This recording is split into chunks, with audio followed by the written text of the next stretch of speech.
Hello friends, ये हूँ Ganjam जिलार Bhanjanagar medical.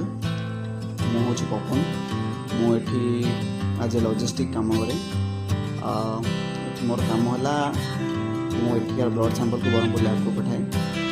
चलते देखिए।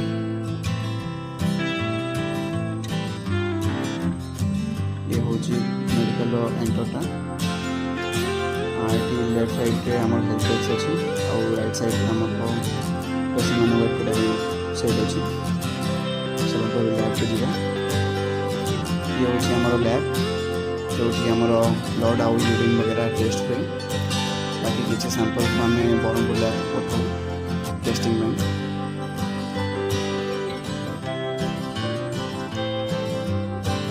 ये हूँ थर्मोकोल ब्लॉक्स जो आम यूरिन आउ ब्लड सैंपल को मेडिकल पठाऊ।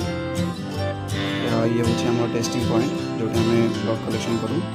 और बाकी ये हूँ आपणकर आउटडोर भंजनगर मेडिकल ये गोटे बढ़िया गार्डन भी अच्छी। आपको ये गोटे कैफे भी देखा मिले जो मैंने आप जो भी जिन भी मिल पार जमी कोल्ड ड्रिंक्स टी ब्रेड सब बहुत भल अच्छी मेडिकल आमर। ठीक अच्छे आज टाटा।